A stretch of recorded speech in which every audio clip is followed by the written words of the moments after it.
English class. In today's session, we are going to deal with the poem Another Women, that is from your 10th class textbook from Unit 3 Human Relations. Okay, so before we go into the poem, let us discuss about the poet. This poem was written by Imtiaz Darkar, who was born in Lahore in Pakistan in the year 1954, and she was brought up in Glasgow, Scotland. She is ranked on par with some of the famous women poets of India such as Kamala Das, Sujata Bhatt and Tara Patil. She is not only a poet but also a painter and an accomplished documentary film maker. Her collections of poetry include Parda, Postcards from God, and I Speak for the Devil, The Terrorist at My Table, and Leaving Fingerprints. So this is all about the author. So coming to the poem, in this poem, the poet clearly depicts, clearly shows the sufferings of the married women who is facing domestic violence in the present society. Okay, so let us go into the poem and discuss in detail. I request you all to turn your textbooks, page number 93 from your 10th class textbook. Okay, so first let me read out. This morning she bought green methi in the market, choosing the freshest bunch, picked up a white radish, imagined the crunch it would make between her teeth, the sweet sharp taste, then put it aside, thinking it an extravagance. Counted her coins out carefully, tied them a small bundle into her saree at the waist, came home, faced her mother-in-law's dark looks, took the leaves and chopped them in her hands, stained yellow from the juice, cut an onion, fried and cooked the whole thing in the pot over the stove, shielding her face from the heat.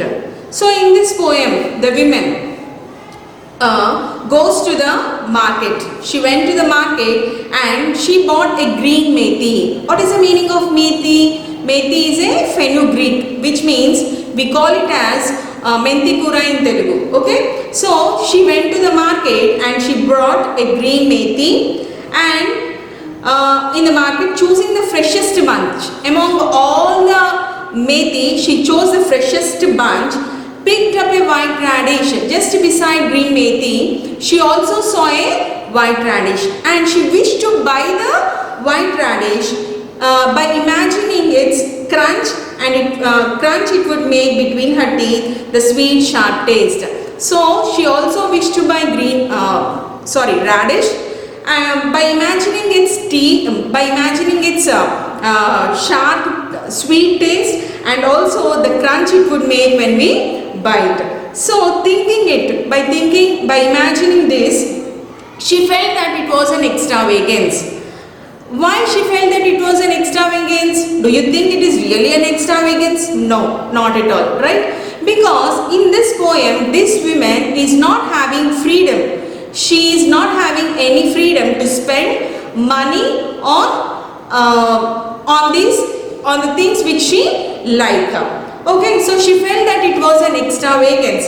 It shows that counted her coins out carefully. So after buying green methi, she got some coins and she counted them very carefully, tied them a small bundle into her saree at the waist. So most of the homemakers, they wear saris in the house, right? So these women also went to the market by wearing a sari. So at the end of her sari, she counted those coins and tied them into a small bundle, and she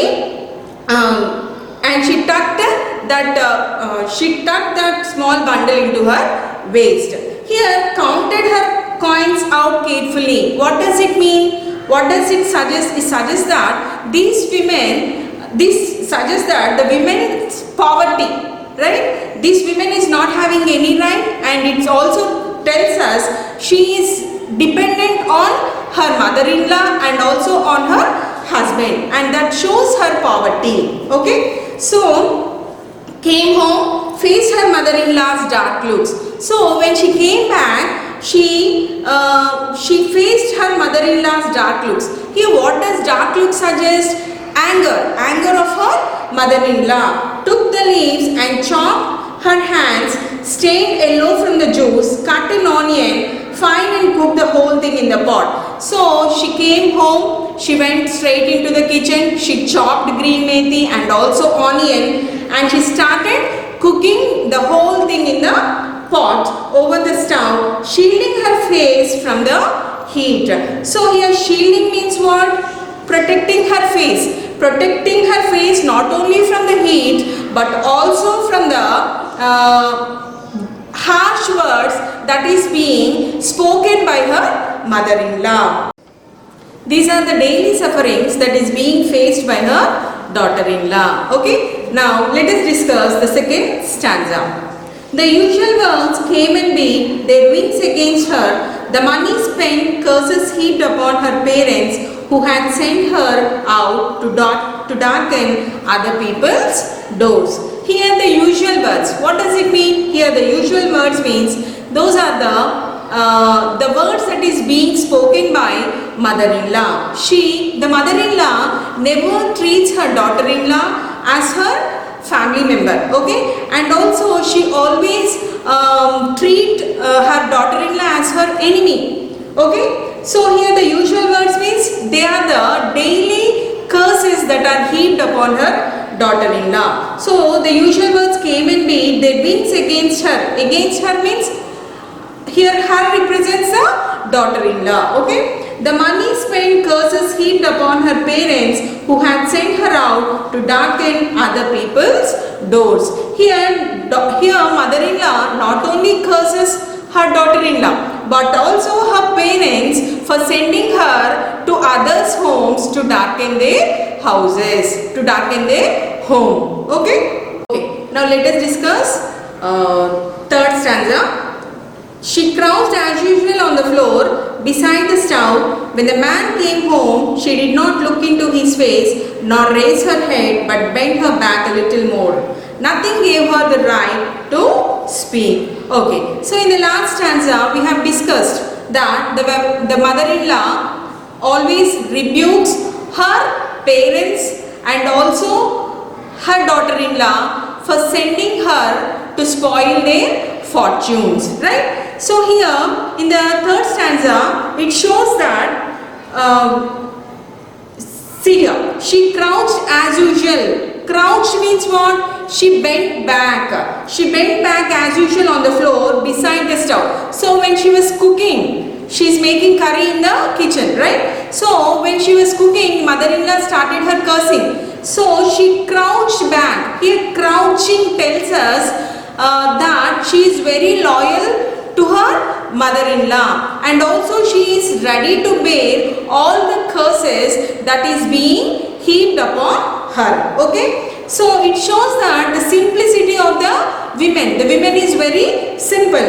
When the man came home, she did not look into his face nor raise her head. See here, what does it mean? What does it mean? What does it suggest? When the man came home, she did not look into his face nor raise her head. Suggests that this woman is very much frightened about her husband. Okay, why she is frightened? Because he never supported her. He never supported her, though he heard the harsh speeches of his mother. Okay, so she is not having any faith. She is not having any confidence on her husband. That's why she did not look into his face nor raise her head. Okay, nothing gave her right to speak.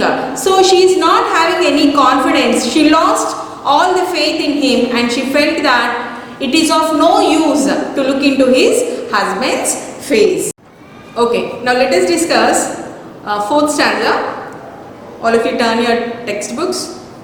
Okay. She watched the flame hiss up and beat against a cheap old pot, a wing of brightness against its blackened cheek.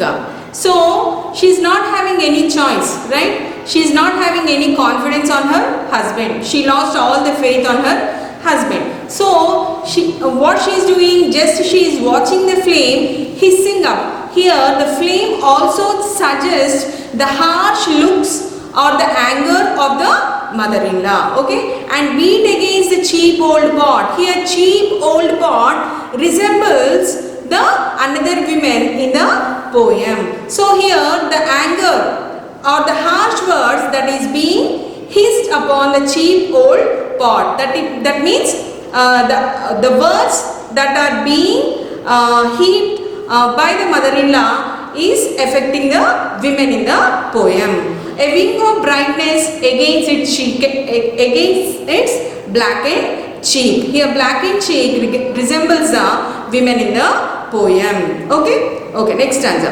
This was the house she had been sent to, the man she had been bound to, the future she had been born into. So this was the house. This was the house her parents had sent her after marriage, and the man she had been bound to, and the man whom she got married. That means the man here, the husband is not at all supportive to the women, and the future she had been born into. So throughout her life, after her marriage, she had to spend her life in this kind of environment. Followed?